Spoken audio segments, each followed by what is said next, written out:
So good morning, everybody. Welcome to part two. I'm hoping that we've got everybody that we want to get in the room. So this is a parallel session, and we're looking at existing funding mechanisms for nature. And this particular session is concerning strategies for collecting and distributing funding. I believe we do have 1.0 slide, which shows you the Slido code. Ola, if you could present that, please. Thank you. So please ask your questions. We have got a few left from yesterday, which we might pick up as well. Please take a minute to scan the QR code with your phone or your tablet or whatever, and feel free to ask your question. If you'd like to remain anonymous, that is fine. But also remember, audience, please click the thumbs up sign to upgrade any questions so that we can make sure that we are asking the ones that are most relevant to everybody. So this session is going to work a little bit differently from yesterday. We are going to have more time today for questions than we had yesterday. We're only going to have one main presentation, and I'll be handing over shortly to Derek McLaughlin from the Irish project Wild Atlantic Nature, who'll be giving us a really good overview of some of the challenges and solutions that they've come to from their project in terms of administration and support networks.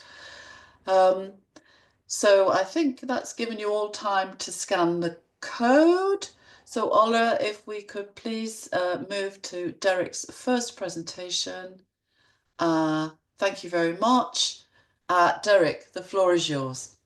Lynn, thanks very much, and good morning, everybody from the west of Ireland, the wild west of Ireland, as we're just coming back to electricity following our storm Eowyn.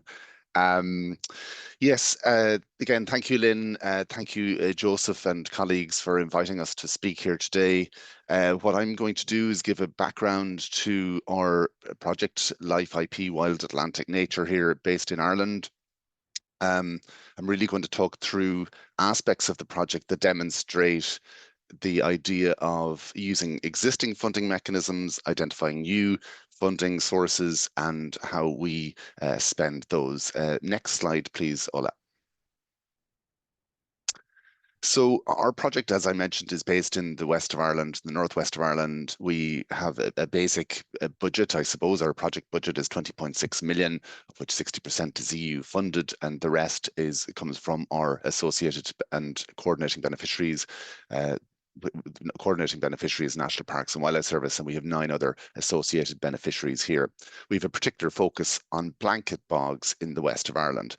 But of course, this is probably the first point or learning that we would have, is that focusing solely on blanket bogs isn't good enough, because blanket bogs in an Irish context are quite abundant. We have a lot of them. Probably more than 500,000 hectares along the western seaboard, or the surrounds of Ireland. But if you solely focus on one single habitat or one entity within that habitat, you're missing the supports for that habitat. So in an Irish context, it's primarily an agricultural country. Nationally, 70% of our land is farmed, and therefore CAP is a huge mechanism in funding and policy in terms of the outcomes of our land. In the case of our high nature value areas in the west of Ireland, and particularly our blanket bogs, over 85% of that is farmed. So CAP policy is extremely important. So when we think of blanket bogs, we think of the supporting habitats, we think of the supporting farms that may or may not be blanket bogs, but it's almost the farmer focus on this is something that's extremely important, the land manager here. Next slide, please, Ola. So to give context as to how we think about our project, the type of structures and the foundation for what we do, and how we present things to potentially funders and to others, and indeed to try and organize our ambition and to put some control and structure on that.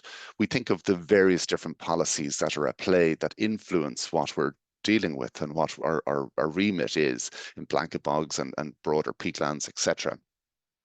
So as I mentioned, 85% of the land use here is under agricultural use. So agriculture is a huge policy driver behind the quality on the ground.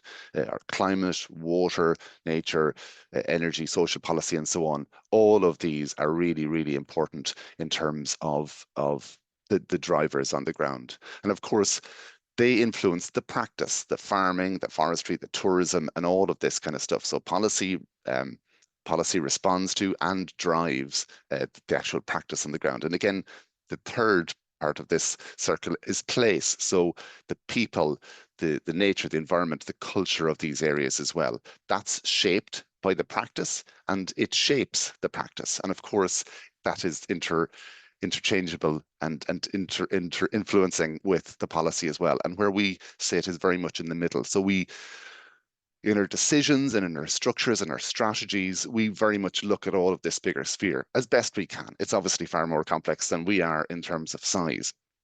But to break all of this down, I'm talking about farmers and so on, what do we want? What is our collective objective? We can forget about all of the different criteria in the prioritized action framework or even the Habitats Directive. We know that quality is the bottom line here as well. So the idea is high quality is what we're looking for. We reward high quality on the ground and we incentivize the improvement of poor quality. And that high quality is defined very clearly through scorecards that I'll talk about in a minute. Next slide, please, Ola.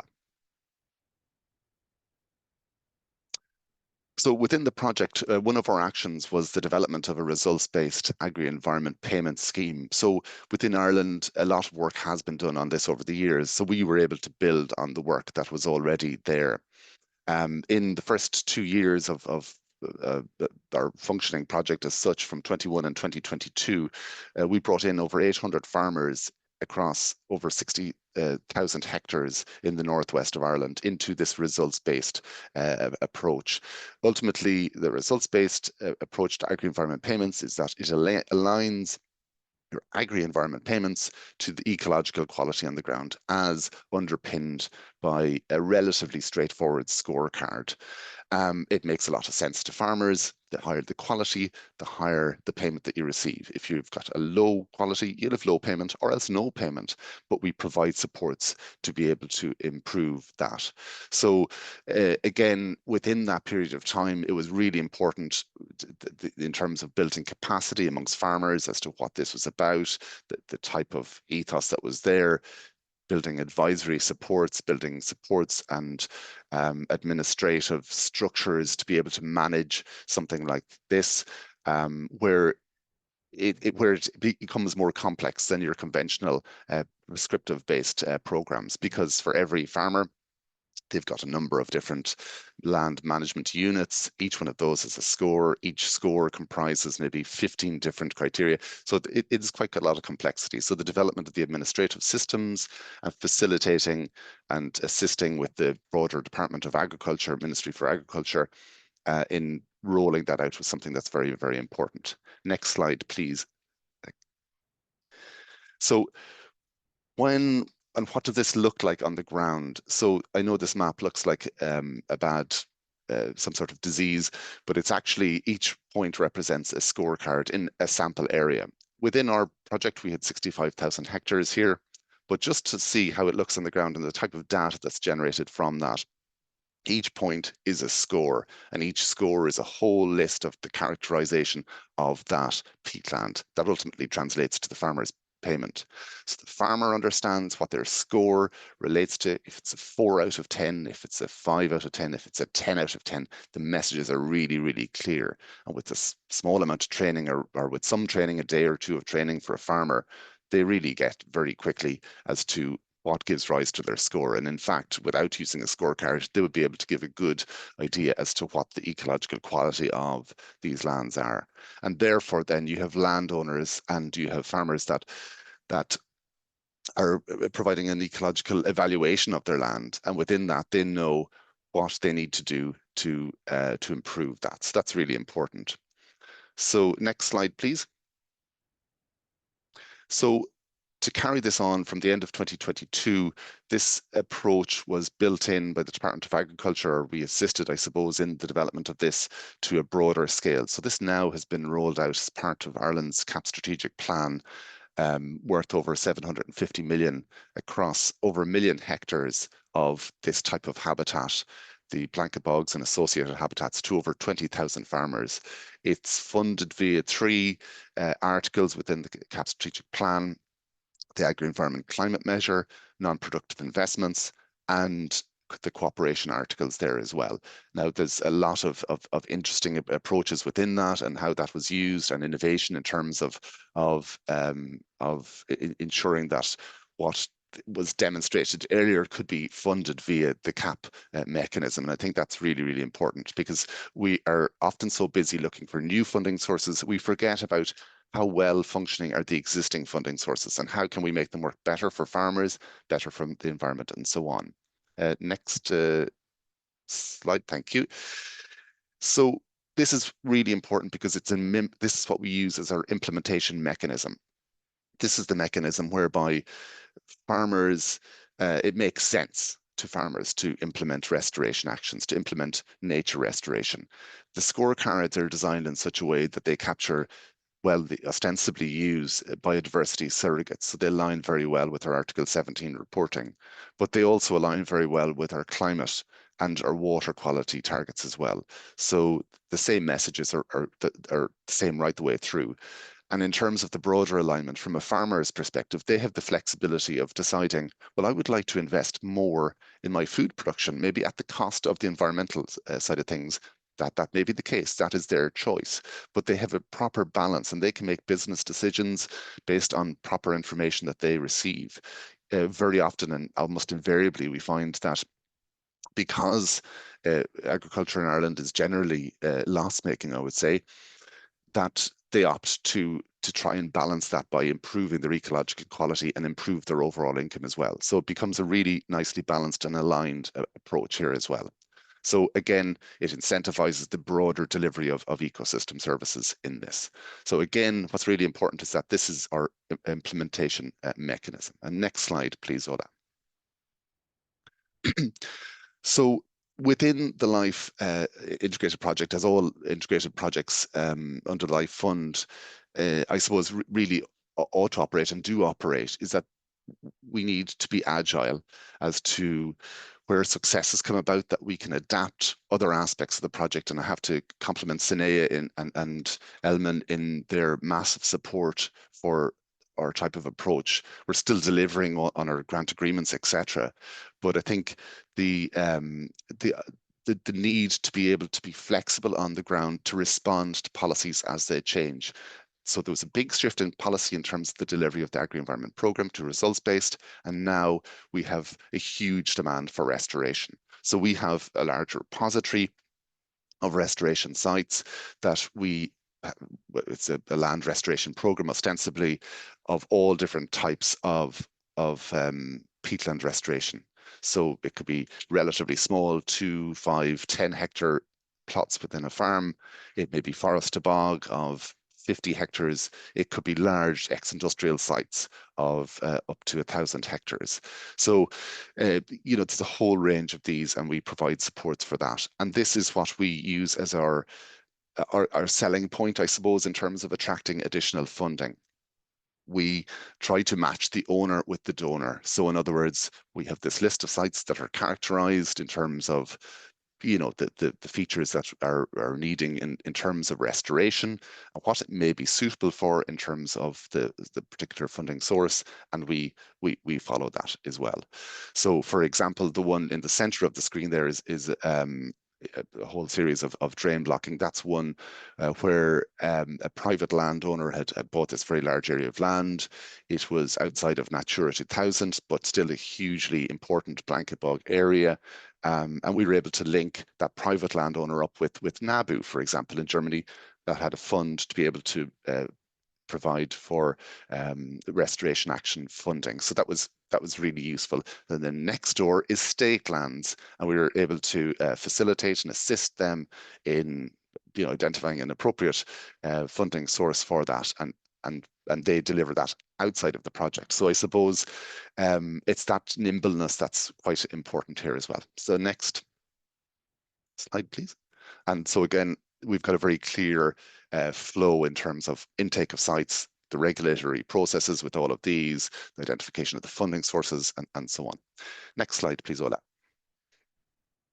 Just another example here as well is in terms of our blanket bogs, the turf cutting, the extraction of peat for fuel is something that's a big concern in Ireland, and of course that there are proceedings underway against Ireland in terms of turf cutting within blanket bog SACs, and this is something we're working very hard to deal with at the moment. And our approach here is the idea of retrofitting these houses, of ultimately linking existing retrofitting and climate action funds within Ireland with our nature restoration funds. So in other words, it's we complement existing retrofitting funds to essentially reduce the demand for turf cutting there as well. So in other words, these houses become need little or no solid fuel to function there. They're ultimately heat pumps, well insulated, and so on. And that links to very important policies along with rural development and so on within these areas. So that would be another significant point of funding for us. And next slide, please.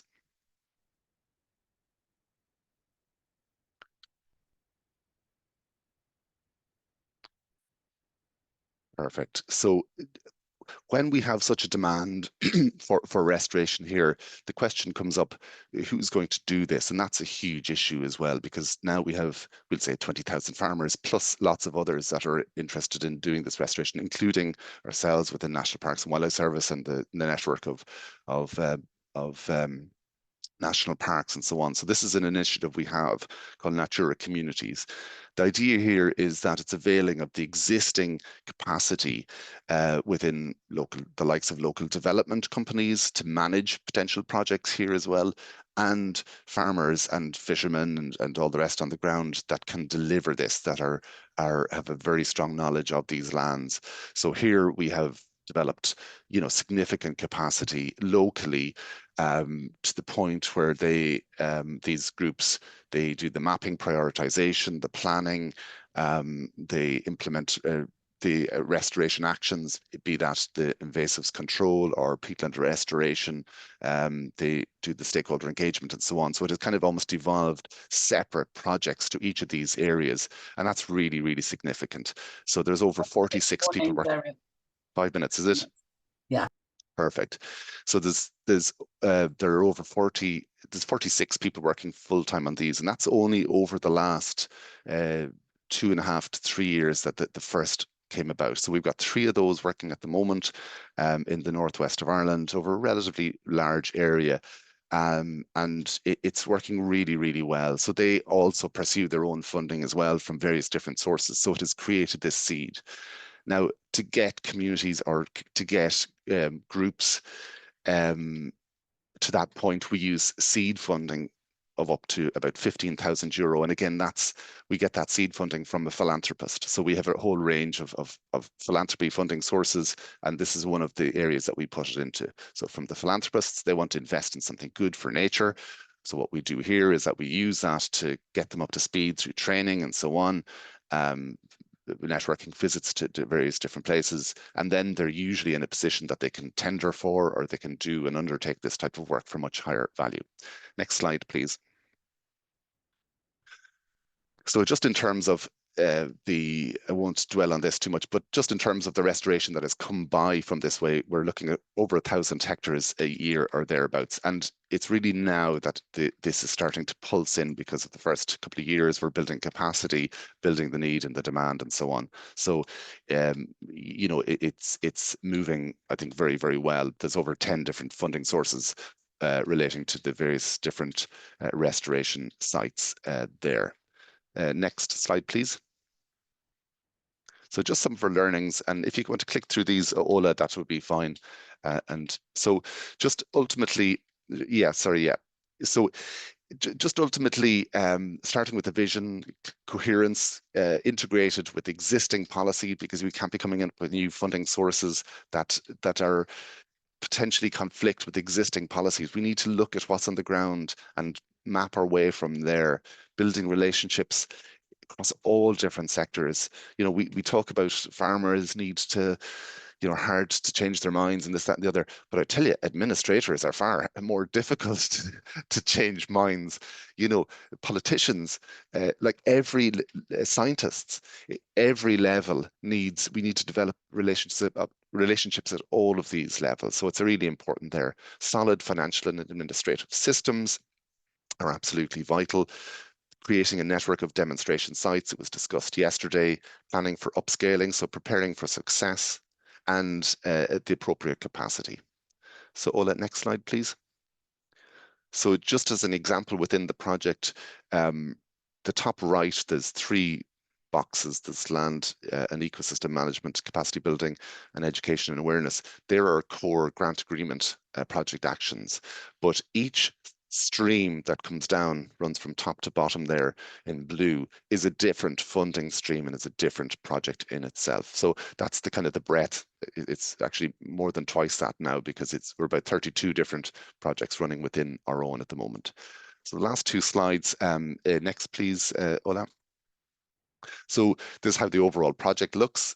It sounds complex and so on, but ultimately everything relates to that land restoration program, from the policies respond to and react to, feed into the land restoration program, payments for ecosystem services, our monitoring and verification, financing that haven't gone into in so much detail here, but that's where it sits. And then final slide, please, Ola. And again, I suppose you can see where that importance is, sitting between that policy, practice, and place, and with the ultimate aim across all stakeholders here of delivering high quality habitats. Thank you.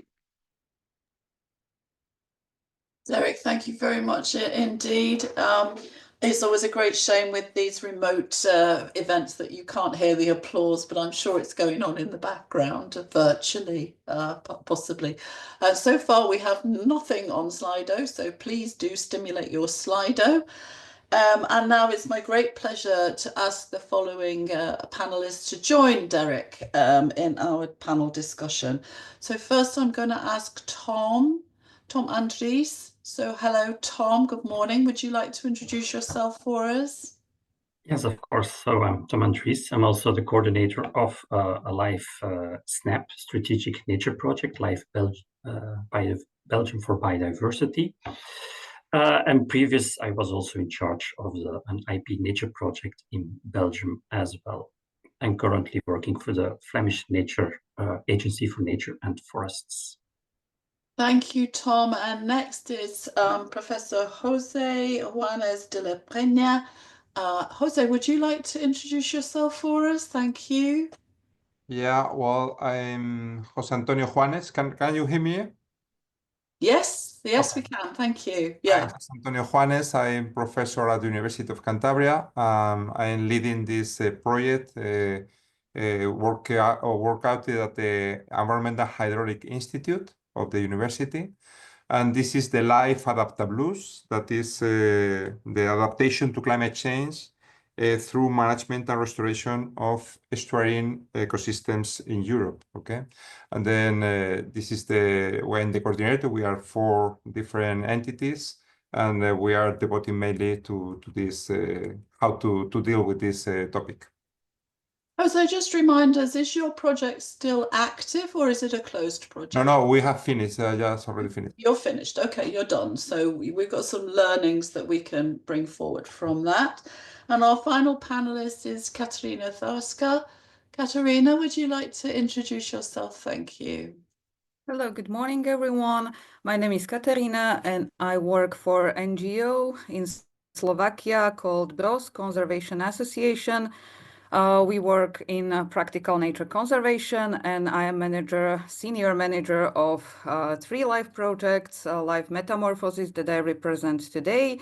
It's also Life CSEL that's working with ground squirrels, and a very new one that just started this year, and it's Diverseed, dealing with restoration of grassland habitat. I worked on previous LIFE projects as well that are already finished, and I deal mostly with the farmers because these projects are focused on grasslands and restoration of grasslands, pastures, and so on. So, and also species that are connected to those grasslands. Perfect. Thank you very much, Katerina. So we've got a range of projects. Some are still active, some are closed. We've got beneficiaries who are very, very experienced in the LIFE program with Tom and Katerina. And so waiting for your questions. So please do use the Slido. But before we get to those questions, we've got a few that we've already sort of circulated to the panel, so they've had a little bit of time to think about them. So we heard from Derek that funding, I mean, he showed us that wonderful picture, like a almost last slide with all of those different financing or funding sources. And that's ever expanding, Derek. You're still looking at different mechanisms. And it seems to me that the administration around all of that could get quite complex because you need to track the sources and you need to track where the money goes. So it's the in and the out. Do you have any problems with maintaining the beneficiaries of the financing? Their payments, are they regular? Are there any delays in getting the money from the source to the recipient, the farmers on the ground? And if so, do delays in the payment system, do they cause you problems and issues because you're raising expectations? Yeah, the expectations of landowners and kind of third parties is massively important. Like our approach very much now and the position that we're in is on the restoration side of things. So we don't administer necessarily direct ongoing farmer payments other than for training and smaller scale aspects like that. So for restoration, typically we will have contractors that are doing that, and they'll be our Natura Communities groups, that are approved and so on. So really, I suppose we've buffered against that risk because, and I suppose in terms of farmers and landowners, when it comes to carbon credits and restoration, that's always an issue where you've got a large entity that's dealing directly with farmers. I do think that it's important, I would say, to farmers that the state, the ministries are there as a buffering capacity, because otherwise you're potentially open to this idea of money not coming through or some issues in a broader scale there as well. So I think it's extremely important. And then from the administration side of things there, for all of the good stuff that any of our projects do, if we screw it up in terms of administration, that's a huge issue, and it's arguably the biggest issue of them all. Any financial irregularities and so on. So the clear management, the systems there are absolutely vital. I mentioned in our project it's a 20 million fund, but we've brought in another 30 million of money that we manage ourselves. And then there's a lot of other mobilized, we'll say, complementary funding. So it's a 50 million project within a 4.5 year period. And the systems and the management of that is absolutely vital. And it's a huge consideration prior to, setting, or along with setting your ambition, is that what is the administrative and IT capacity that's required here to effectively manage this, and how does that look? And you find that some of the smaller grants that we might get from philanthropists, maybe 50 or 100,000, can cause some of the biggest headaches actually in terms of managing that, because it's the same amount of input from our side, despite the total cost. Yeah, absolutely. Thanks, Derek. That's great. So actually, Tom, Derek did make a comment there, which I thought was an interesting one. He said, we're often busy looking for new funding, that we forget about the funding that is available and using that more wisely. So Tom, Do you have the same issues in your project in terms of like who actually pays the guys at the bottom? Where do they get the money from? If it's coming from these sources that are not tried and trusted, but they're original sources rather than new money. Yeah, exactly. Most of the money is coming from the CAP, just like in Ireland, I guess. But we have different systems, and means also that certain funds are more easy to handle than other funds. For example, we are managing ourselves some funds that are the project subsidies for nature, or more small scale funds, let's say between 30,000 to 300,000 euro that we can give to stakeholders to do some restoration works. But on the other hand, of course, we also have the agro-environmental schemes, and that's done by different administration who are not a partner in the project, and that gives sometimes a bit of, well, not problems, but it takes much more time, for example, to adapt the fund to the needs. So on the one hand, when you're managing the funds yourself, it's easy, you're more agile to adapt. It's more also an iterative process. But when you're not managing the funds directly, it's much more difficult. Yeah, exactly. So is there I'm going to come to Katerina. Do you also, mobilize the CAP funds, or are we talking about something different in respect of your wide variety of projects? Actually, yes, we do, but it's a little bit tricky because we cannot use them during the project because we restore the localities that are completely overgrown by the vegetation. So at the beginning of the project, we need to do a large investments that are paid from live projects. So that means clear cutting of the vegetation, building fences, sometimes even buying animals for farmers. So those investments cannot be paid by agri-environmental schemes. So, and usually those areas are not under the possibilities because they are not agricultural land. So we have to wait for several years to do the investments, to start grazing, and after that the farmer can join the agri-environmental scheme. So usually it's only by the end of the project, but very often it's only used as a means for afterlife and recurring management after the project ends. So not really during the project. Okay, that's interesting. So I'm going to come to Jose now, because obviously you've got afterlife in place and you're actively pursuing the afterlife. So have you got something in the following your project that is still remaining, picking up these funds, or is it a completely different situation? Because you are a climate project, I'm aware. Yeah. Okay. It's usually sorry. Sorry, it's for me. Sorry. Jose. Okay.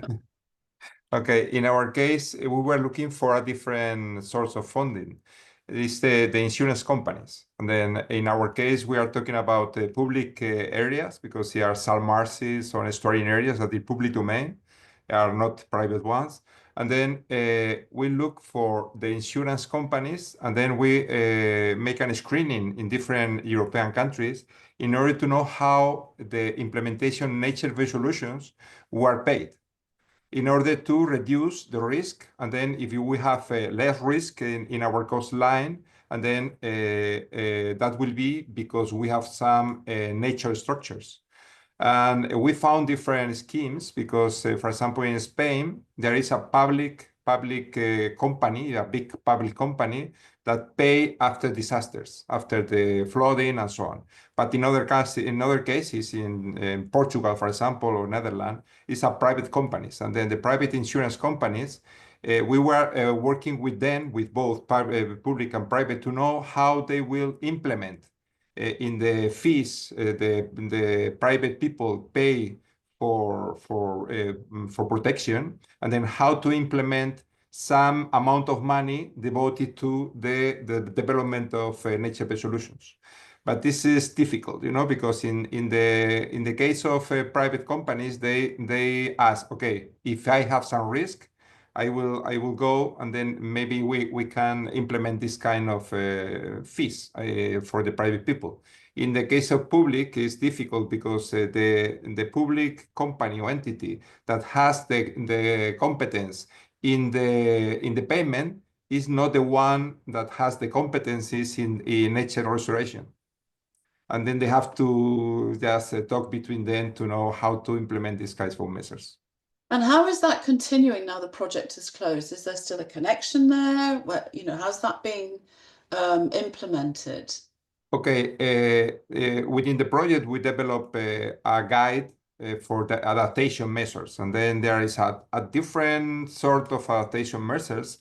Some more gray measures, in other ones, some more green measures, some other are hybrid measures. And then the idea is we have worked with the stakeholders in the different countries in order to develop the decision-making table or forum in order to provide them the specific measures that they can implement. And then these guys will be the ones that will be reducing the risk for the private areas, applying public measures just in the storing areas. Perfect. Thank you, Jose. Now we've now got some stuff coming through on Slido. And I think this is a question which I guess everybody could answer. I'm going to come to Derek first because I think it's stimulated by your presentation, Derek. And the question is anonymous, but it's how was the process of approaching different funding sources? Was the project designed in this way at the beginning or started smaller and during the project development you approached additional funding sources for the complementary actions? So did you start off with a complementary financing already, not in place, but considered? Or is it organic and moving through the project? So I'll go to Derek first and I'll go round again. So Derek, Tom, Katerina, and then Jose, you can have the last word. Derek. Yeah, thanks, Lynn. Relatively briefly, I mentioned the number one step we would take at the beginning, and we have taken at the beginning of the project, is ambition. Like, where is our off-ramp? What is our perfect scenario? And what mechanism do we need for that? We present that in terms of our involvement with CAP. We don't administer the CAP payments ourselves. We're National Parks and Wildlife Service Department, the Ministry of Nature as such, Department of Agriculture administer that. But we set our vision very clearly. We set the structures whereby it can accommodate, where we can accommodate this complementary funding.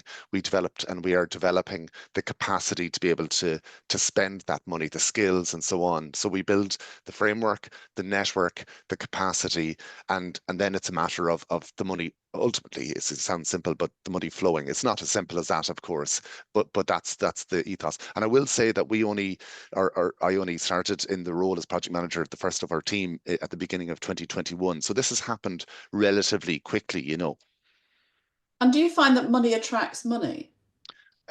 Absolutely. So what we can do is that we can, depending on the type of fund, we can co-fund, we can say, look, there is some work happening here. What we have done is that we've prepared all of the regulatory barriers, or we haven't removed them, but we have gone through those. We've got planning permission, we've got our appropriate assessments, etc. It's a shovel-ready site. So from a funding perspective, that makes a lot of sense. But we've also tied in with our shared island funds. I see there's other questions there as to kind of break down the funding sources from ourselves. There's quite a few different funds available. We are a partner in several Horizon 2020 funded projects as well, and they kind of fill gaps in the development of that kind of broader vision. So that's a key aspect to it. Great, thanks a lot, Derek. Tom, same experience? Do you kind of pick the different finances, blend them together and make the right solution? How does it work for you? Yes, exactly, because these SNAPs are long-running projects, up to 9-10 years. So you're very subjected to political decision-making. So we will have at least 3 governments going over our project. So we have no control what will happen, for example, with the next financial framework. So most important, just like Derek said, is have your policy in place. Make sure what you want, have your priorities, and also make your priorities public, so everybody knows what should be done by when, and then you can start figuring out which fund is matching which priority. So you have to be agile, and perhaps also when exactly what Derek mentioned, especially if you're using private funding, you have a project all really in the pipeline, at the really end of the pipeline. You just need the money and you can start right off. That's what private funding means. That's a very important one. While public funding, you still have some time to ask for the permits and etc. Private funding is more a direct go. That's a really interesting point, Tom. So you've got to be ready to go as soon as you get that financing. A private investor, they want immediately some results. They don't have time, let's say, after 3 years, we want some results. No, we give you the money, tomorrow you start. Okay, perfect. Katerina, is that, I know your projects are shorter in duration. We've just heard from 2 IPs, which are like, 10-year projects, but your project cycle is shorter. And I know you do harness private financing as well as existing financing. So do you have the same experience with that? Have you got enough time to be able to harness these things? Actually, yes, we had in the past, because I must say that we had very good co-financing from the state, from the Ministry of Environment for 15 years. But it's changed very recently this year because we have a new political situation, and they just excluded us from getting the funding from ministry just on the basis we are NGO, because the other state organizations are still getting the funding from the state, so it's just for NGOs. So we always had to find like maybe between 50 to 100,000 euros per project by this time. So it was not that high. So we used the private foundations, the crowdfunding a lot. So we got a lot from public because we are NGOs. So it was connected with the PR. So we used mostly these funds. But now with the project Metamorphosis, it happened this autumn. We know that we are not getting any funding. So suddenly we have to find over 1 million euros. So that's something we didn't plan. But still, we have 5 years to go, so we really don't want to lose it. And we are saying, okay, we are going to find that. So now we are stretching also to find maybe some other foundations all over the world, not thinking only about Europe and Slovakia. So yes, it's a fight for us, and we don't want to lose it. So we will have to do whatever is possible. So it's not always that we can plan, and we are good in planning, but now the political situation and something it's not expected. So we didn't know when we wrote the project, so we have to deal with that. But okay, everyone should cross fingers for us. Okay, we're all everybody, there's 145 people in this room. We're all crossing our fingers for you, Katerina. Jose, with the insurance companies, again, is it an oven-ready deal that you take to them, or do they have any influence over the process at all? I think it's difficult because they want to know how much money they will save using part of the amount they get from the private people in order to recover the nature. Even the problem we have with nature-based solutions is that if you use some gray solution, more or less the engineers can provide you the information about how much this structure will last. But the nature solutions are dynamic solutions, and then maybe that depends on climate change also. And then maybe we have SalMars, and then SalMars maybe will change in 2-3 years. Okay, but somehow the importance of our project is that we have been working with the Spanish ministry, with the Portuguese ministry, in order to be aware that the importance of the adaptation to climate change, because it's a competence of the states.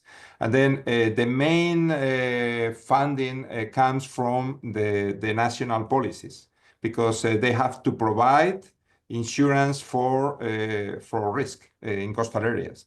And then they are at least aware that the importance of the salt marshes, mangroves, coral reefs in different countries for the protection of coastal areas. And then in some cases that one of the partners, the Nature Conservancy, the NGO that has been working previously in Philippines or in the Caribbean, has demonstrated to the governments that investing in nature restoration will be directly to the GDP of the country. And then it's a very important question, is the sensibilization of dissemination of that information. Okay, great. That's really interesting. A different dynamic there, and obviously involving nature-based solutions, which don't always have a very well, not transparent, but very obvious benefit, or at least quantifiable. Okay, now there's a burning question for Derek. Derek, everybody wants to know, can you give a breakdown of sources for the additional 30 million? So I might let you think about that, because there's obviously quite a few. And in the meantime, we've got a couple of questions around communications that I'd like to, I'm going to come to Katerina first with this one. And this is from Marina from World Wildlife Fund. Have you ever had issues with corporate sponsors? Sorry, it's moving up and down on my screen, who contribute with financial support but want to communicate the results, obviously, to their own agenda. How do you manage the communication of results achieved by the entire project? Now, also, we've also got another communication question, which is there a best practice process for the communication with farmers, with the objective of convincing them to come on board? So Katerina, if you could answer my first question, and then I'm going to come to Tom for the second question about the communication around farmers, and then I'm going to come back to Derek to answer the 30 million question. Okay, so Katerina, and then Jose, if you would like to also think about the communication along the first question with Katerina. Katerina. Yeah, in fact, I have more experience communicating with farmers than corporations, but yes, but I can answer that as well. Actually, it really depends, because as NGO, we like to avoid anything that would sound like a greenwashing. So it's like we do some precaution before. Of course, if it's sometimes we know that's yes, some companies would like to support you, but it's a little bit of greenwashing, and but it depends what's the goal of their support.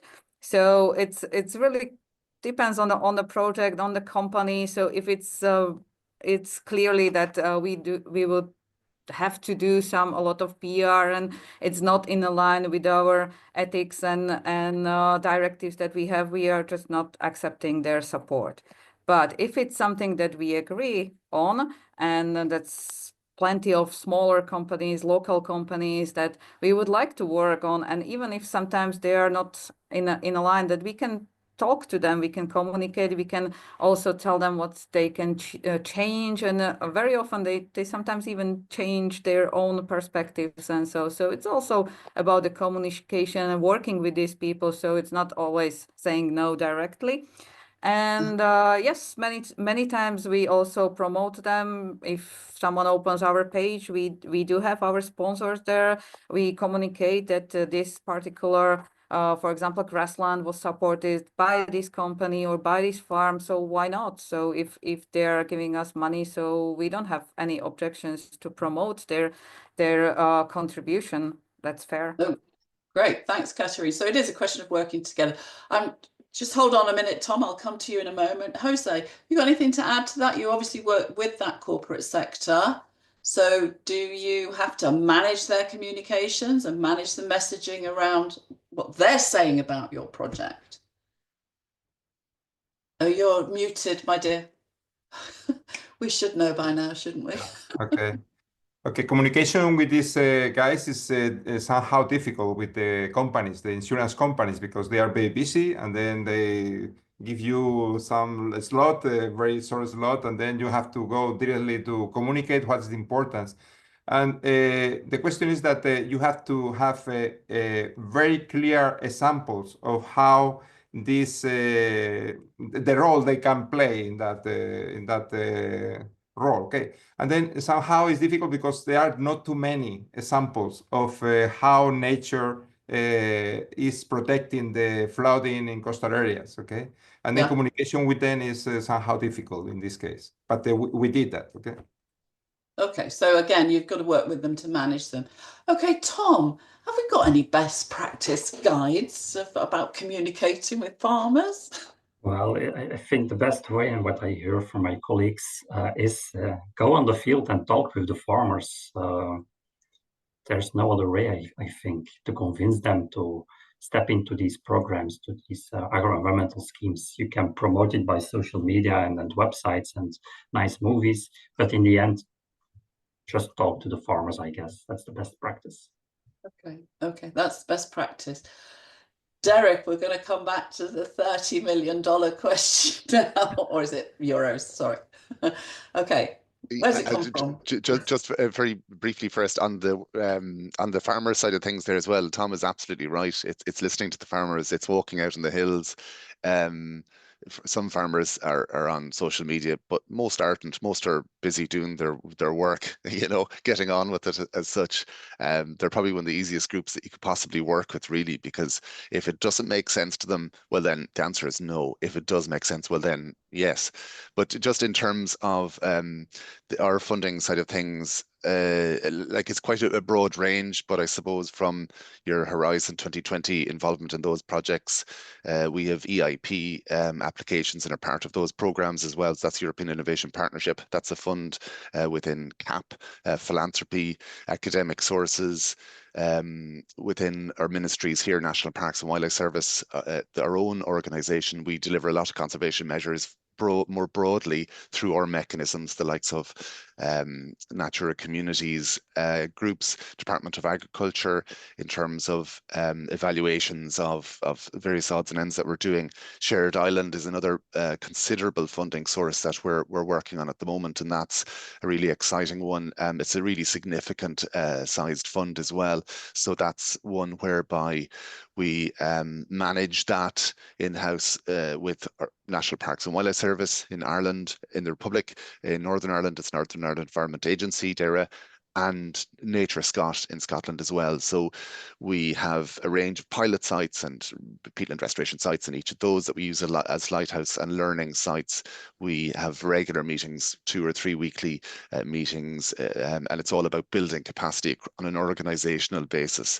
And when you have all of that and you're showing that as a portfolio to potential funders, it's very, very attractive because they're jumping on kind of a bus that's going to wherever they want to go.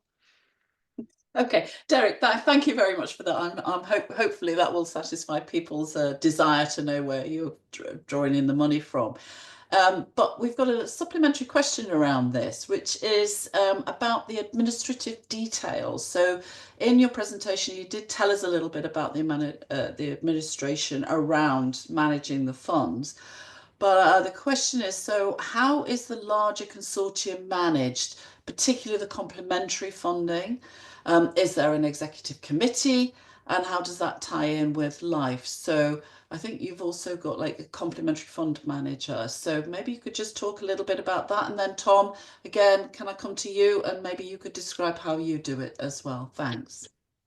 Yeah, well, I suppose the one thing I didn't say is how important a good team is, and when you have a good team, you can do a lot. If you don't have a good team, it's you're kind of hamstrung to some extent. Our complementary funding manager is actually our public awareness manager. It turns out that Gary is very, very good in terms of funding applications, etc. And we've got great support from Sarah Vryn and Kira Carberry that are my colleagues and bosses and so on. So we manage it in-house. We have a very clear and structured database of restoration sites, associated deliverables in terms of climate, nature, etc. Our key performance indicators as required from that, our funding sources, and in terms of avoidance of double funding, it is very difficult and really, really important, particularly where you're operating in a context of most of the land being under agriculture policy. So there's a whole, it's not a can of worms, but it's a really complex area that, you know, we have done a lot of work on, not least with you know, my colleagues within the project team, you know, in terms of the administration of that, but ultimately tracking where all of that money goes, what it's related to, not overlapping geographically or thematically. Obviously, really. And how many people are in your team, Derek? There's 10. 10. Okay. Yeah. So Tom, how many in your team, and do you manage it in the same way? Oh, how many people are working on the project? Well, more than 100 people, not all of them, of course, full time. So it's quite difficult to say how many people are really managing these funds. And with our project, we're not managing the funds ourselves. Our colleagues of us, we are more facilitating, bridging between policy and the field work. So we are speaking with our colleagues who are dealing with the funds. Okay, let's try to prioritize certain aspects. For example, in these project subsidies of nature, please only fund projects that target priority habitats, for example, or put some higher percentage on the funding scheme. On the other hand, that are funds that we're managing ourselves. And then, of course, we have the agro-environmental schemes. And there it's more, let's start negotiating with the administration of agriculture to fine-tune these funds. So it's much more about policy making, aligning policy with practice. Okay. Okay, perfect. So, and how many, sorry, did you say how many are in your team? We were 14 partners in total. I think, let's say that we are it's difficult to say. We are quite complex projects. Okay, okay, all right. I'm not going to put you on the spot, Tom. That's fine. Okay, now, Katerina, your project covers 3 different countries. So does that create, can you have a commonality of approach in those 3 different countries, or do you have to do things completely differently in those 3 countries? What are the implications of working across those boundaries? In the terms of financing and co-financing, so each partner is responsible for their own co-financing. So it depends not only that much on the country, but also if it's the state organization or if it's the NGO. So if it's public body, so they already have their own budget. For example, in Hungary, we have a partner that is National Park, so they have their own co-financing, no problem with that. But in Romania, for example, it's also NGO, so they have to find their own co-financing. And I think they're also preparing biodiversity credits. And who is in session 2 this afternoon, we'll hear that from Nathaniel Page. So we'll talk about biodiversity credits. So it's really depends. And also in Slovakia, if there's the State Nature Conservancy, they have their own budget. So it's really depends mostly on the type of the partner, not that much on the state. Okay, all right. But it's completely divided between us. So everyone is responsible for their own co-financing. Okay, okay. So it doesn't actually add complexity because people are working in their own environments. Yeah. Wow. Thank you very much, Katerina. Jose, I've got a question because now your project's ended. What are the main lessons learned with respect to developing your valuation of ecosystem services? Okay, the question of valuation of ecosystem services is a very important question. You've only got a minute. Now, you know, we are involved in another Horizon project that is Marbefes project, and there are other 3 projects more or less at the same time. And the most important thing is that the multidisciplinarity, because we are working scientists, biologists, engineers, with economists. And then the most important point of view is try to merge all these perspectives. And then try to, in some cases, we have to provoke the conversion of the services in euros. But in other cases, it's very difficult to identify the non-tangible services, because how to evaluate this is very difficult depending on the time, the region, the country, and it's difficult to extend this evaluation. Okay, but I understand that this is something that should be solved, and there are different projects solving that. And in our case, we use the perspective of different projects. Okay, perfect. Thank you, Jose. Okay, very quickly, question from Frank Vasson. For Derek, could you give more information about the contributions from NABU and the philanthropist? Okay, so NABU is very much us linking NABU with the landowner in question here as well. There was, I know, talking to Frank, I won't even pronounce his name because Vostov, I think it is, with NABU. He manages a fund for peatland restoration, and that's an international fund. I think it's a corporate fund, as far as I understand. They interact with the landowners, and they go through the funding process there as well. From the philanthropy side of things, we were approached by several philanthropists actually that are very interested in doing something for the environmental side of the house, dipping their toes in the water, and we gave them a list of, I think, maybe 8 potential projects that they could invest in, and that might be from a small restoration site here that they'll have their little name on it or whatever, to the idea of this seed fund, and we use that seed fund, for example, for testing the use of sheep's wool as a replacement for core or the likes in peatlands, for biochar from as a byproduct from the invasives control that we do with rhododendron and so on. So that's how that operates there. And I will say as well that when you do have a very clear structure and you can show deliverables, from scorecards through the scientific background to all of this, it's really quite attractive to philanthropists, and particularly when they can put in 500,000 or €1 million, and that goes towards seed funds that ultimately result in much larger applications. Like any one of those projects that will hopefully in the next year or two you'll see them across your desk in terms of a live project in itself, and it's that multiplier effect that really appeals to them. Yeah, we live in hope with that, Derek. That'll be great. Okay, I'm really sorry, but we have run out of time, remarkably.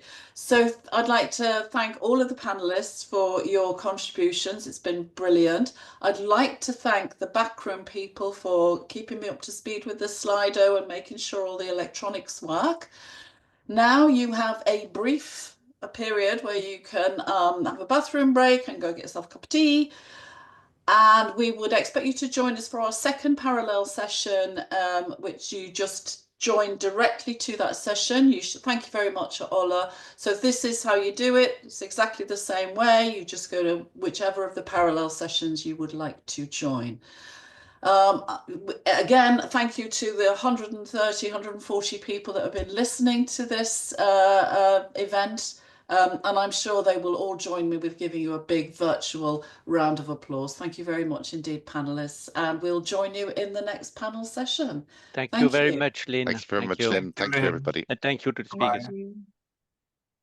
Thank you. Bye-bye.